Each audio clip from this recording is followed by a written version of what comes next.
Happy Monday, everybody. It's Jim, it's Matt. And Matt, I'm not so sure that we aren't in a bit of a time loop because Major League Baseball came out with their weekly power rankings, and we are in 2026. And the number one team on their power rankings are the Atlanta Braves. Yeah, it's kind of like it's 2016. It's like, whoa, wait a minute. We know in 2021 and 22 that those were 2 years that they won the East, right? So it hadn't been that long ago. But the Braves had their issues for a while there, and as you had mentioned the other day, they're hitting, they're playing well, and they now have an 8.5 game spread between them and the second place team, which of course everybody knew was going to be the Marlins. So it's a bit wacky, but you know what? Good on them for getting out of the blocks quick. Yeah, and you can't win the division in April. I feel like that's a pretty stock standard saying, but you can lose it. You can lose it. The team that I'm currently wearing on my hat is doing a pretty damn good job of that right now. But it's really all the signs of good for the Braves. Like this was not supposed to be a good start to the year. You think about the injuries that they have to that rotation. Hurston Waldrop's out, Spencer Schwellenbach's out. For what it's worth, Spencer Strider is supposed to come back, but he hasn't been there. He hasn't been healthy. They're missing their backup catcher and Sean Murphy. He's a guy that's been a legitimate contributor. They have significant injuries on that roster. They went back, and Hyesung Kim was supposed to be. I think that's the right one. I could be messing him up with another guy. But they brought him back on another 1-year deal this past offseason. He was supposed to play shortstop. He was their plug and play starting shortstop. It's turned out to be more of Mauricio Dubon than anybody else, but it's been everybody else hitting. Ronald Acuna Jr. Before his injury, which is now he pulled his hamstring. He has a grade 1 hamstring strain. Before his injury, he wasn't hitting fantastic. Austin Riley hasn't been, all world, but it's been everybody else around them that has hit so well when you've got guys like Dubon who are hitting well and Dom Smith who are hitting well and Drake Baldwin looks the way he looks. Like it's the ascension of the young talent. The role players are doing more than their job right now, and they're winning a shit ton of baseball games because of it. Their pitching has gotten so much better. Bryce Elder, you go back to his conversation that he had with Greg Maddux over the offseason. I think it was in regard to the way he was using his cutter. And that's fixed something for him. Like that's clicked. They now have an extra legitimate option. Reynaldo Lopez, another guy that's out for him. It just came off the top of my head. So it's really impressive what they're doing. And then when you look at the pieces that they're missing and some guys that haven't really played up to the standard that you would expect them to yet, it makes for what is a very scary baseball team as the season continues. They've built themselves a strong cushion in the first month and a half of the season, and it's given them all this kind of runway for when these guys, you would assume, eventually come back healthy and play a little bit more of their role. There's also no reason, we talk about the East here. There's actually no reason for the Mets to even, I wouldn't be afraid of the Mets right now. I mean, they're a mess, and they're not going to get any better. They've got the talent, but you got a long way to go. You got to jump everybody in the division.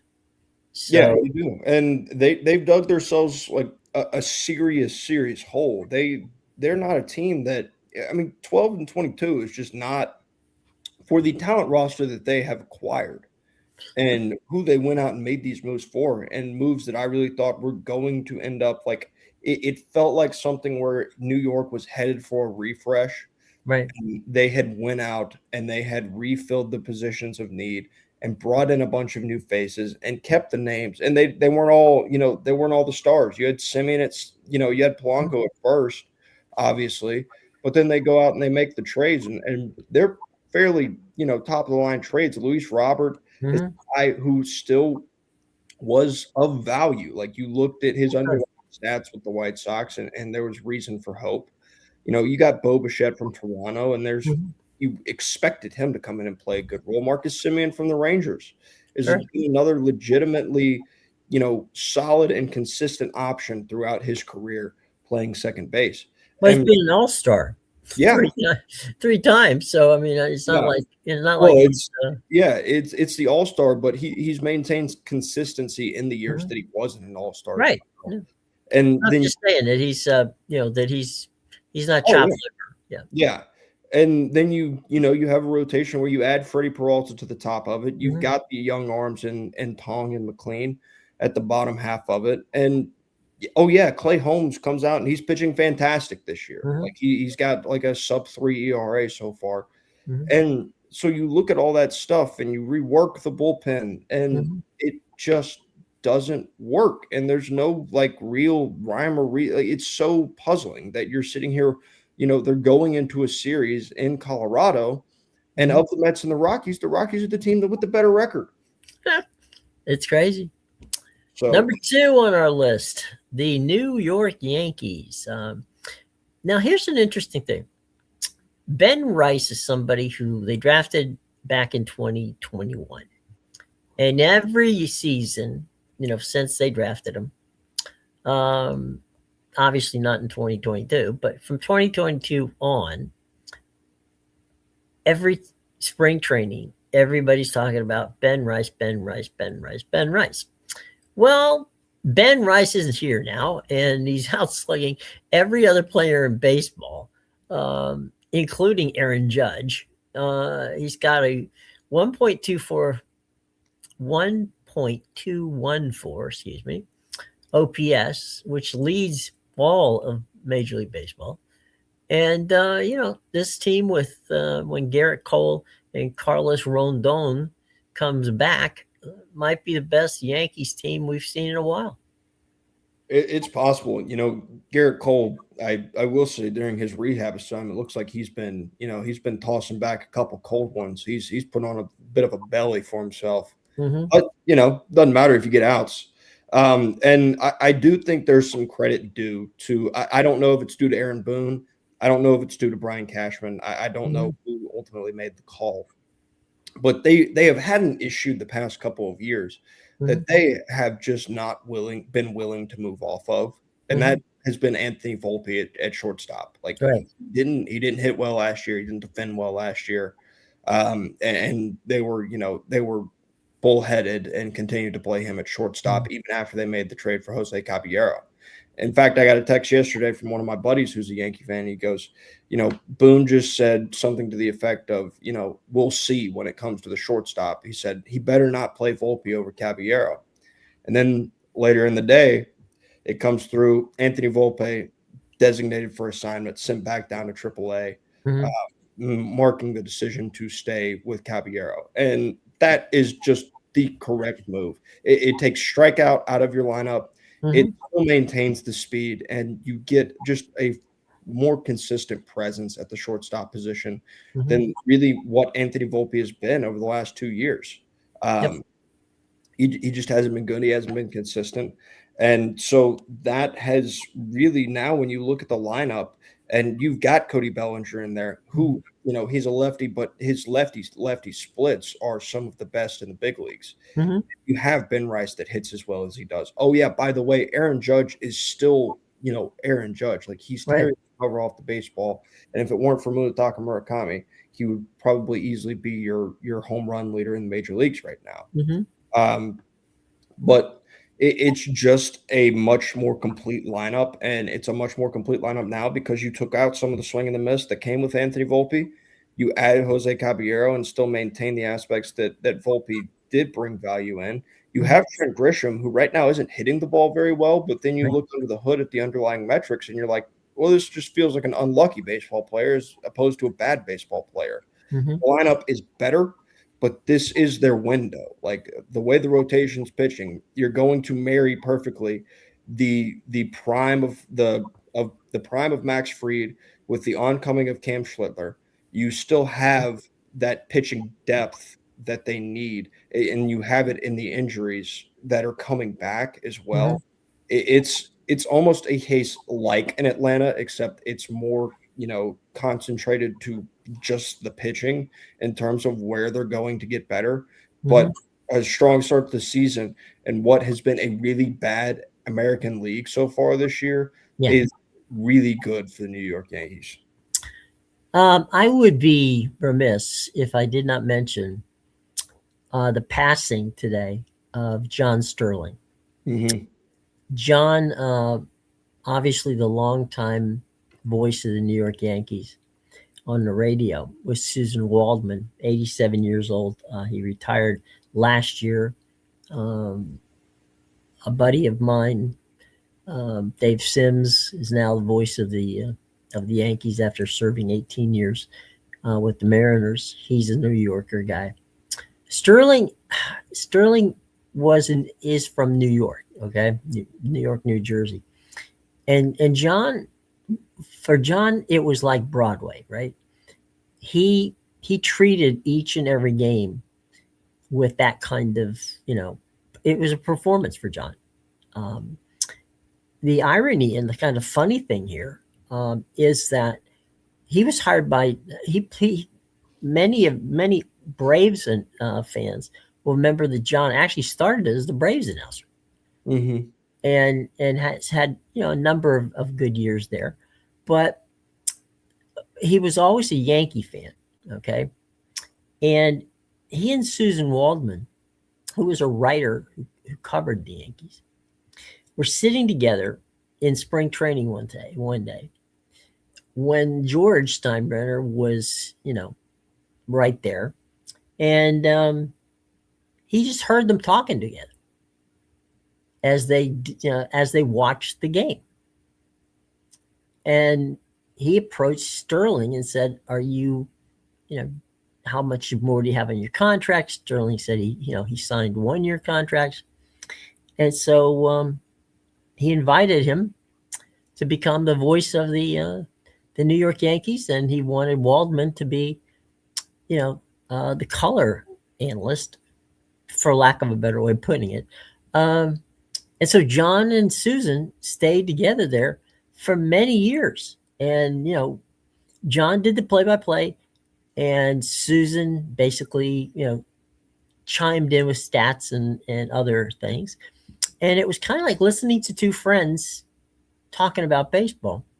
But more than that for John, as I said, John wasn't a Broadway guy, but John acted as if he was starring in a Broadway show every night.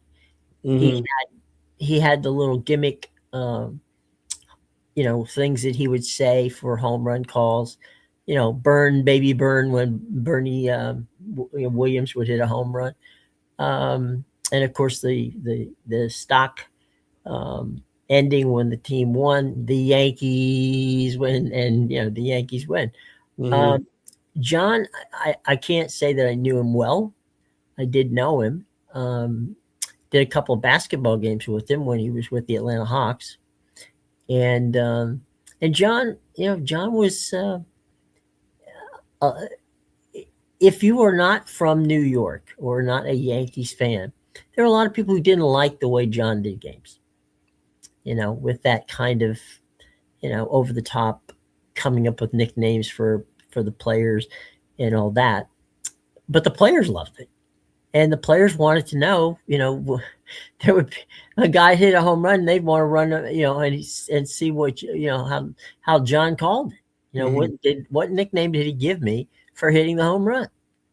Yeah. And so, so John connected with the team and with a fan base that loved him. And if you can do that, you've got yourself a winner. And he was a Hall of Fame broadcaster. He was a Yankees icon, and given the fact of all the different people who had went through that radio booth in the probably 75 years that the Yankees have been on the radio, that's not for nothing. Yeah, he was. I mean, I obviously being in this business or trying to get into this industry business, I understand like what he was and just how great he was. And I think, with the hat that I'm wearing, it's more of a compliment to say that I, absolutely despised his calls when the Yankees won. And it is a compliment. Yeah. And it's something where like, maybe it'll come off the wrong way, but probably the most memorable call of his that I have in my head is back in, I believe it was 2018, the Yankees were playing in Fenway, and Giancarlo Stanton hit a ball like, about 3 miles into the air. Like it looked like it was going to be, just this mammoth home run. And John called it exactly like that. And it fell, it hit the wall, and Stanton got a single. And John continued with his call like it was a home run. He called it, he's like, it's high, it's way back there. It's a Stantonian home run.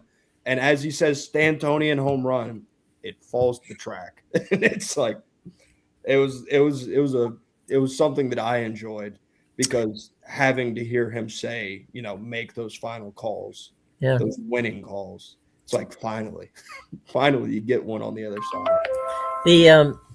The one thing that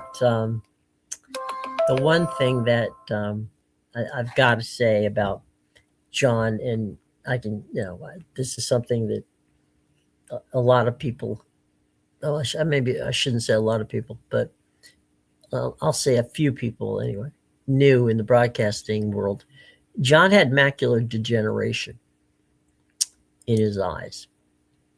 And we're talking now for about the last 3 years of his broadcasting. And he often called the game off of the monitor. He would look out, he would see the ball, and rather than, because he had made a mistake one day, which was a glaring mistake. And John, as I said before, as a Broadway type performer, hated to make any mistakes, let alone, an embarrassing one, where he called there was a fly ball in left field and the shortstop caught it. So he clearly realized at that point, you know what? My ability to sense the depth of where the ball is not what it was. So what he did was he'd hear the bat, like you just said, an Aaron Judge shot that he'd hear, and he'd see it. I mean, it's all right there in front of you. And he assumed it was going to be a home run. And, obviously it didn't fall that way. But he did, he probably, and this is no shade on John, who as I said before, I have great respect for him. He was a fantastic broadcaster. Probably should have stopped, a year or so before he did. But then again, that's easy for me to say, Yeah. If you love doing something as much as John loved being the Yankees broadcaster, and you love going to the ballpark every day, it's going to be ridiculously hard to get out of it. Yeah. And, it's, I give credit to Costas for realizing, and to me, Bob can call a game and it still sounds the same, but he doesn't think he's up to his standards. So he walked away from doing play-by-play. NBC threw tons of money at him to be their voice for, Sunday night baseball. And, he wasn't going to take it. So, in John's case, I know that He was an incredibly talented guy. He could do basketball, but he once he got the Yankees job, he decided he wasn't going to do anything but the Yankees. Yeah.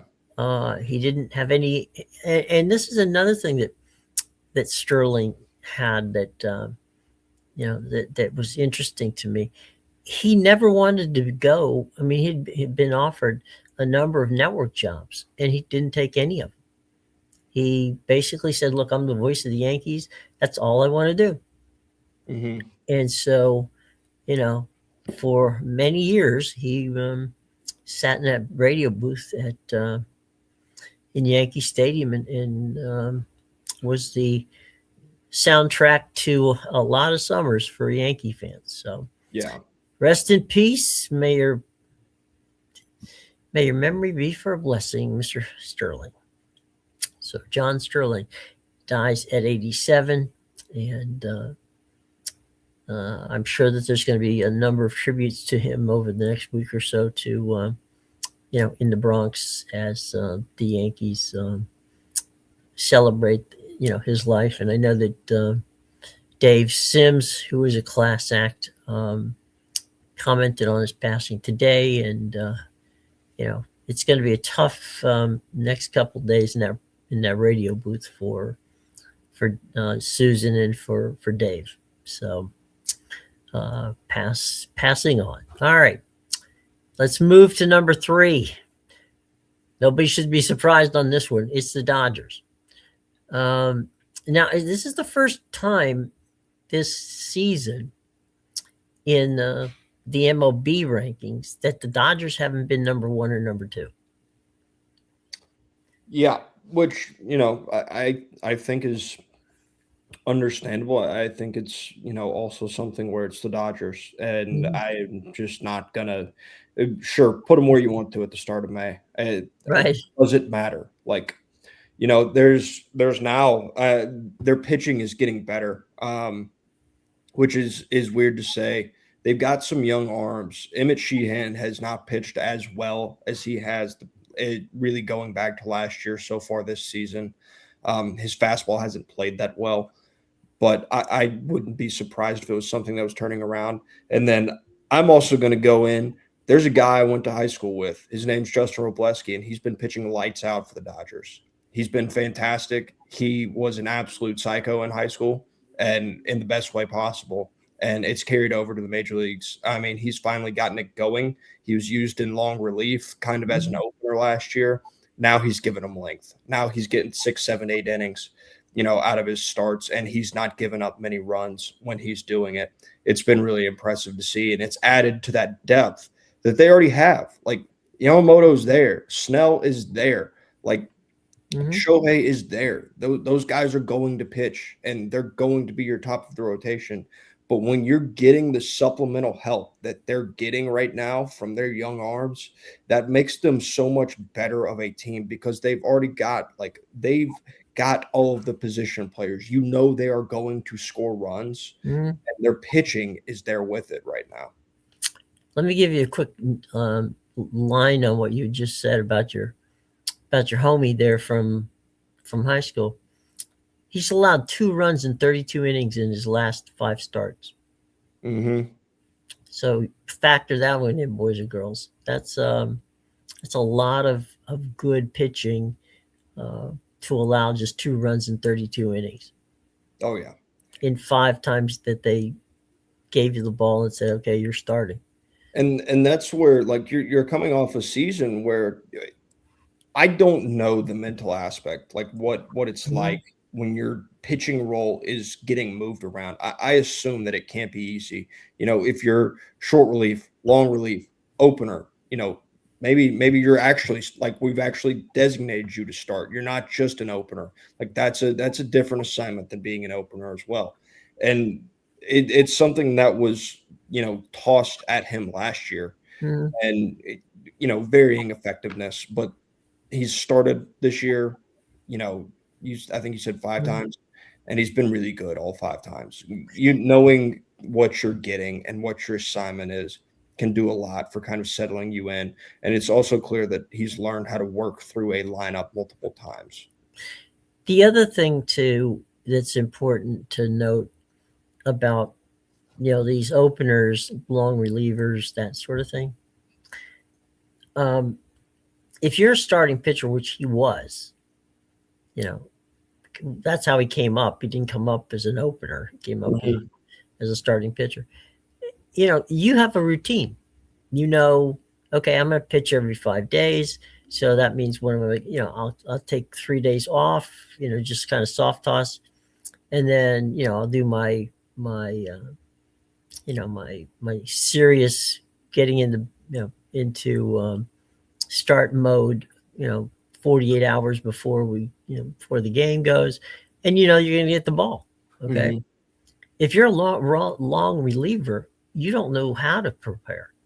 Yeah. Because you may be throwing 5 innings or you may be throwing 5 pitches. It's just whatever they need you to do. So you're in that tweener situation because the bullpen guys, the setup guys and the closers, they know exactly what they're going to do. Yeah. He, on the other hand, doesn't. Yeah. It's a situation where, especially, we talk about the paths and how fast the path is now to Major League Baseball. But for the guys that, they stay in Double or Triple A for a little bit of a more extended period and they kind of settle into a routine. Right. I think that extended period when they come to the majors almost hurts them in a way. I'm seeing it with Peyton Tolley right now for the Red Sox. He's top ranked left-handed pitching prospect. If you can still consider a prospect at this point. But he's a guy that going back to AAA, your velo numbers are really good. Like he's really good because he's getting 6 days in between every start. Okay. Get every Monday off. When you're going. Like it's really simple, and you have a really set routine in the major leagues. Sometimes you get an off day, sometimes you don't. Sometimes it's 4 days, sometimes it's 5 days. Right. Like you just don't know how much rest you're getting if you're getting that rest. And it's something where Peyton specifically, he goes and punches out 11, pitches 6 scoreless against the Yankees, turns around 4 days later against the Blue Jays, and his fastball's sitting at 95 miles an hour. Like it's tough to adjust to the different schedule and lack of routine that Major League Baseball tosses at you compared to the structure of AAA that exactly what you're getting every single week. Let's move from Los Angeles to Chicago, and on the lakefront in the friendly confines of Wrigley Field. All you need to know about how the Cubs moved up in these rankings comes from this stat. They've won 11 straight games at Wrigley Field. That's the most consecutive games won this year by any team at home. So, when they say the friendly confines, there's nothing truer than for the friendly confines for the Cubs. They're under 500 whenever they go out and play on the road. They play at Wrigley, their money. Yeah, I question whether or not you have them that high based on their inabilities thus far to play away from home this season. I wouldn't have had them that high, just between you and me. Yeah, I don't like and granted these are objective rankings, so it is what it is.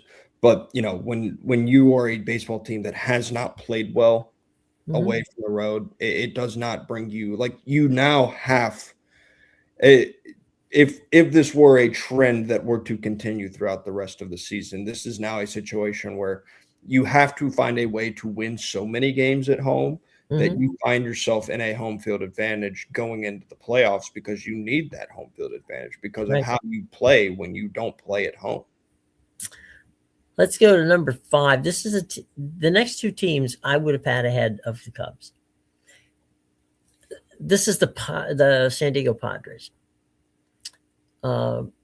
Because we see so much of the Dodgers, and what goes on, we kind of don't pay attention to the fact that the Padres have a pretty darn good baseball team too. And they're about to go under new ownership. Quasi Jones and Jose Feliciano, no, not not the one who was a singer, is just waiting for the approval from Major League Baseball to take over the team. And obviously, anybody who's followed sales of baseball teams know that this is not a short process. It takes a while for them to close on these deals, and there are usually some closing conditions which Major League Baseball wants. The Snyder family, who owned the team since 2012, have decided, that they don't want the team anymore, and they're gonna, they're selling it. And they're gonna get a I think it's like 3.4, 3.5 billion dollars for the team, which is the most money paid for a Major League Baseball team ever. And so we'll see what goes on. But right now, the Padres at number 5, I see them as a much better team than the Cubs. Yeah. I think they have the potential to be more complete than the Cubs do, just based on their inability to play on the road. Number 6, the Rays. The Rays have made a living out of gliding, under the radar. It's like no one sees them coming, and then they're here. This year, however, with the second best record in the American League, they're not sneaking up on anybody. They came off a weekend sweep of the Giants, which, not so sure how I put that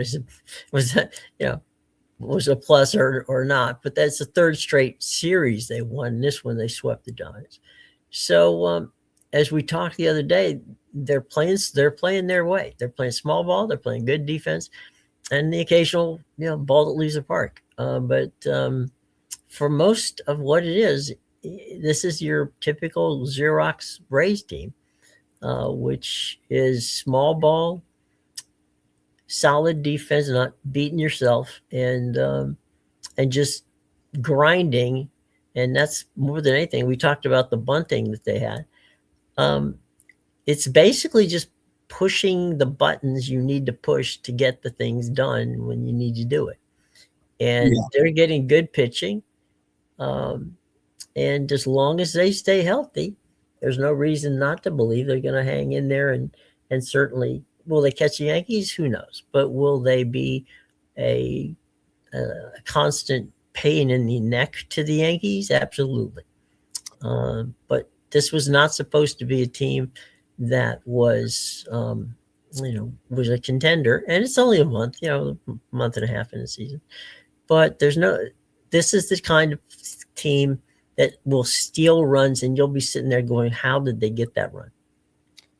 Yeah, they're a team that's done what the Boston Red Sox had hoped to do when Craig Breslow, decided to push the buttons that he pushed in the offseason.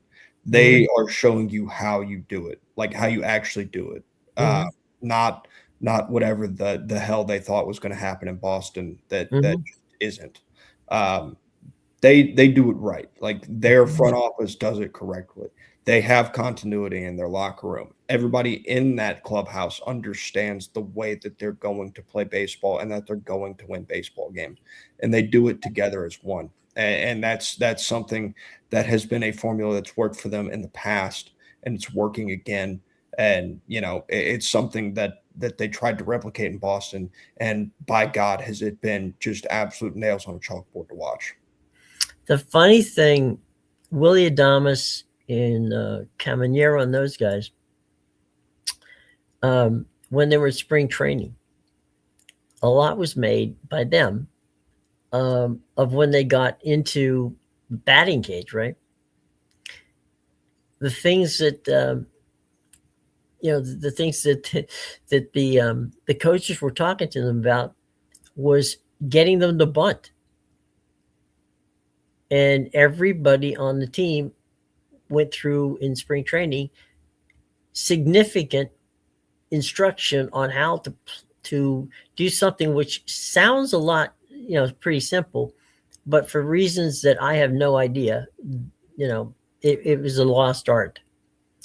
And when you see a Junior Caminero who can hit the ball 450 feet, come up and bunt for a single because the third baseman is like in left field.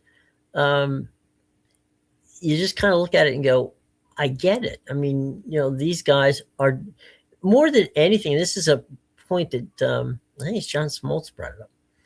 Because it gets in your head. It's like, what the hell? It's like we got to, he can hit the ball out of the park. We got to watch him. We got to watch for a bunt.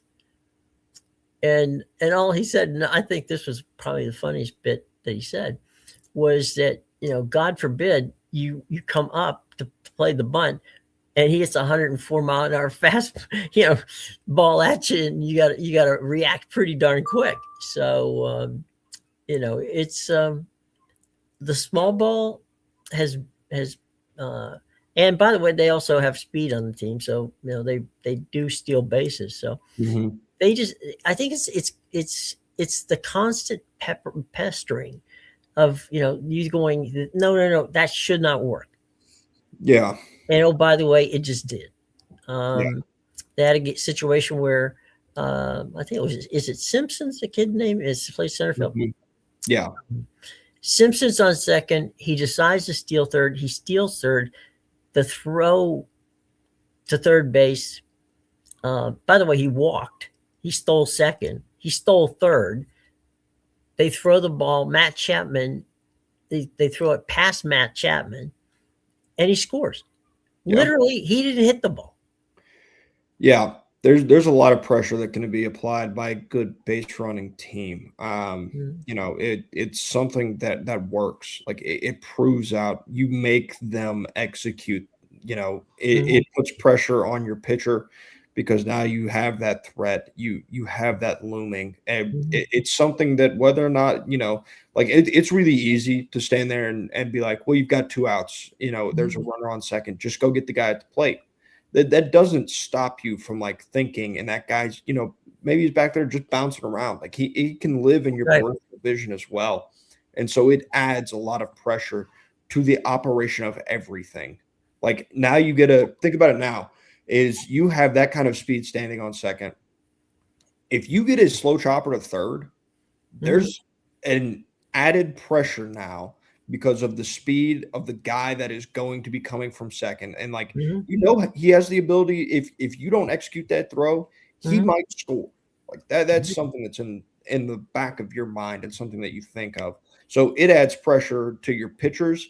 It adds pressure to your fielders when you are out there on the bases with that kind of speed that Chandler Simpson has.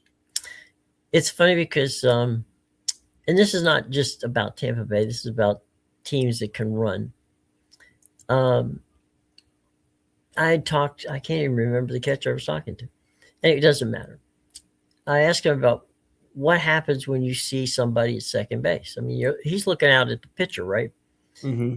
But if there's somebody, dancing around off of second base, he sees it. And he said he had a couple of pass balls because the guy at second base had been distracting him so bad he didn't see the pitch. Yeah. It just adds such I don't think it's something that is thought about often in terms of the pressure that it applies to the fielding team when there is somebody with that kind of speed.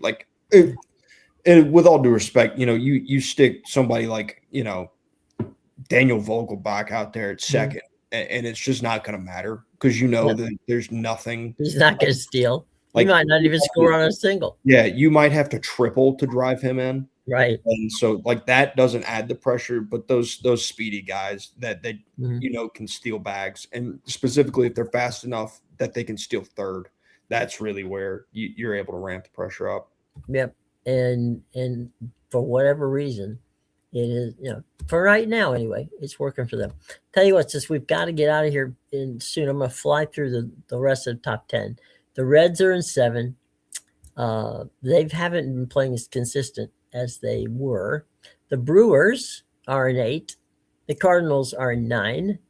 And the Buccos are in 10. So the Central Division of the National League comprise from 6 to 10. Yeah. So and